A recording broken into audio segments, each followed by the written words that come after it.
In this video, I'm going to go over the Bezier tool. I'm as much as I can. I'm limited to a 15-minute video, so let's get started. Okay, your Bezier tool is right underneath this pencil icon here. Draw Bezier curves and straight lines. If you left-click on that and left-click on your canvas and left-click again, and hit enter, you'll end up with a segment of lines. Okay, you can left-click and double-click, and you'll end up with a line. You can left-click, left-click, left-click, left-click, left-click, left-click, and click back in that node where you started, and you'll create a shape. Okay. Now let's go to View Display Mode Outline, and as you can see, these are just lines. So let me go to the one that's selected over here. I'll zoom in. When you use the Bezier tool, when either you draw a line or you draw a shape, it is not a path, it's a stroke. Okay, you have to go to path, stroke to path, Control Alt C, and watch what happens. It gives you double lines. Okay, and that's where your cutter is going to cut. Let me go back to View Display Mode Normal, and let's open the fill and stroke. And mine's hidden over here. When you draw a line, you can change the width of that line in your stroke style, in your fill and stroke panel under stroke style. You can also make these corners rounded.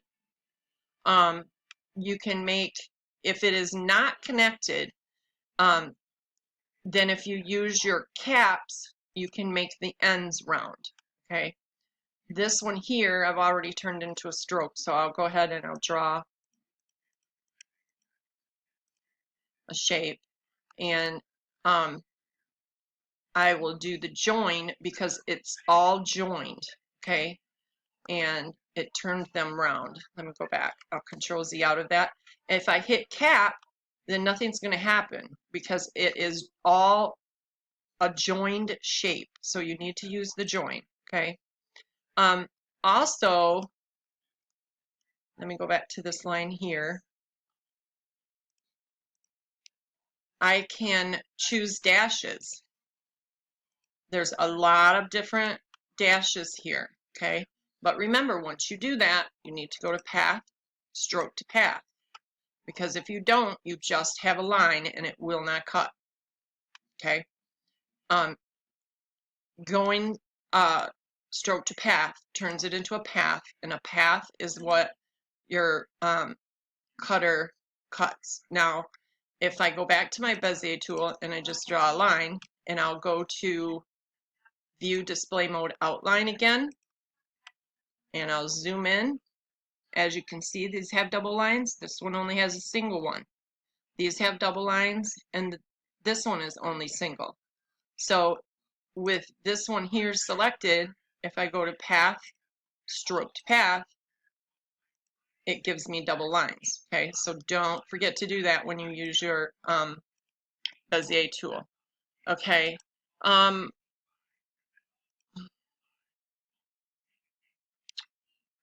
Let me, I thought that was an SVG file, but apparently not.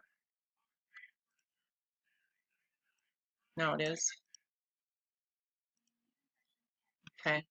Now, if I want to trace something, this already obviously is an SVG. I should have just left it in image, doggone it, but it shows up like this in display mode. So let's go back to normal.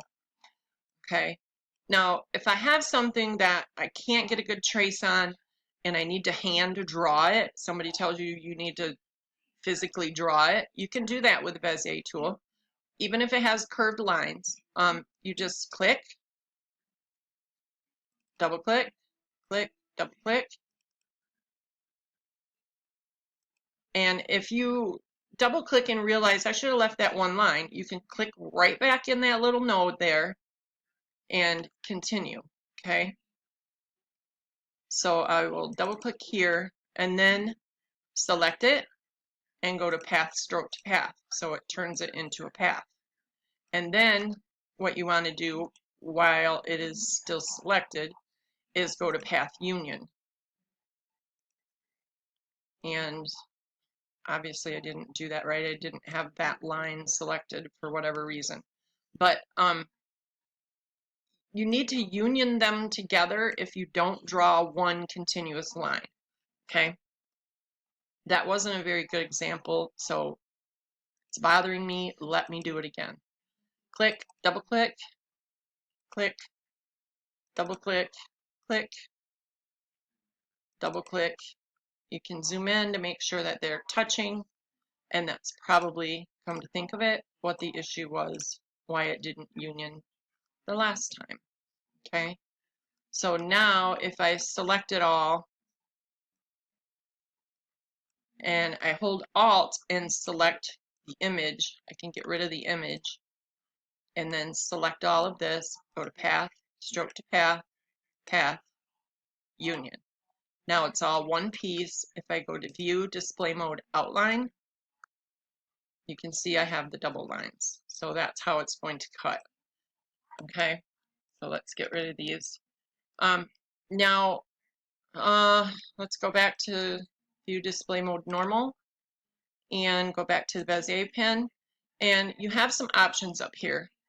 I normally only use these two, so I'm only going over these two. So the one that I've been using is the very first one, which is create regular Bezier paths. Okay, now this one is spiral. So if I click on that and I click, click, click, like in a circle shape and end it, and then I can go to my node editor and I can select all those nodes and go to this right here, make selected nodes auto smooth, and you can see what happened. Okay, you can move these around however you want. They're nodes and they're editable. Okay, I didn't draw a very good spiral, that's how come it didn't come out very well. And again, this is a stroke, it's not a path. In order to make it a path, you have to go to path, stroke to path. Okay, and as you can see, that changed. So once you start working with this tool, you'll become accustomed to what it does and what you can do and what you can't do. What changes when you turn it into a path, what doesn't. It's a little bit tricky, but it's not bad. You just need to spend some time with it. You got to give it some love, okay? All right, so let's go back to that tool. Now you also have shape. So let's draw a line here. I'll zoom in, and then this is under none. Actually, let me go back to this tool here. And then let's do triangle in. And as you can see, it's thicker at one end and thinner at the other. It makes a triangle. That's too thin to cut, obviously. You could go back to your Bezier pen and actually select it and go path, stroke to path. Then go to your node editor and you can make it wider like that. And it's going to cut at a very thin. Let's go to view, display mode, outline at this end. Okay, view, display, normal. I will select these and get rid of those. Okay, now the other thing that you have in the triangle out does the same thing, it's just at the other end, is the ellipse. So now if I draw a line, double click to end it, it gives me a thicker radius, is it? I don't know. It's thicker in the middle than it is at the ends. I'm trying to rush you guys because I have like not very long left. Okay, so that is the gist of these tools here. So I'm going to go back to none. I'm going to select this and delete it and go back to my Bezier tool and draw another line. Okay, now I want this line thicker, so I'm going to go to my fill and stroke, stroke style, and I'm going to make it thicker. And now I want them round at the ends, and go back to my note editor.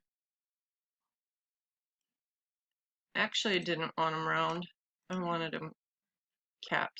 Okay, so now I can select these, and I can go here, and I can add nodes. See how it's adding the nodes as I click on it? And then you can deselect everything, select a node, and you can pull up and down on them.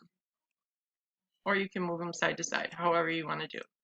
This is the way that you would make a chevron. Obviously, this is not a decent chevron, but I wanted to show you. Now, if you go to your Align and Distribute box and you open that up, you're going to have these options here. If you are in your node editor and you have your nodes selected. If you click all of these top ones here and you click this first one, which will align the selected nodes to a common horizontal line. See what that did? All right, so let's grab all these bottom ones and do it again. So it pretty much it straightened it out. It put all these on a level line and all these on a level line. And then you can just adjust them however you see fit. Okay, and also if I select these two and I hit this one, this will align them vertically.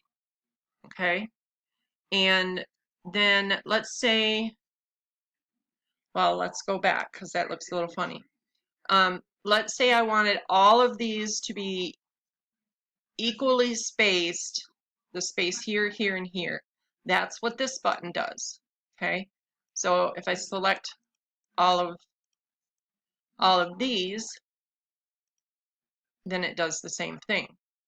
Now, if I want all of these to be equal, what one was I just using? Vertically, then I would hit that. But you have to be careful which ones you select. So let's do this one. And then this one. Okay. So this comes in handy for like making chevrons and things. It just comes in handy. You'll know when you need to use it. Now that I have gotten out of that, here's my regular Align and Distribute box. Okay, let's go back to the Bezier pen and let's draw another line. And let's go to the node editor, select the nodes, and add some more nodes again. Now, when I click on it, I can move it, but that's not what I wanted to show you. First, I want to turn this into a path by going path, stroke to path. Then I'll go to my node editor. Now you can see I have nodes on the top and nodes on the bottom. Okay. If I click on this node, I can move it. If I click in between this node and pull on it, you can see I have these handles. These handles come in really handy for smoothing stuff out and moving stuff around. Now with your node editor selected, you've already turned this into a path by going path, stroke to path. If this here is selected, this button right here, show Bezier handles of selected nodes, when you are in your node editor, and this is highlighted, you will get these handles. If this is not highlighted, you will not get handles. Now, as you can see, if I click on this, I don't get a handle. So I need to pull on the, right next to that node, and then it gives me the handles for this node and the one right next to it. All right. I have 30 seconds left, so I'm going to go. I hope this has helped some. If you have any questions, just leave it in the comments, and I'll get back to you as soon as I can. Thanks for watching. Join me in my next video.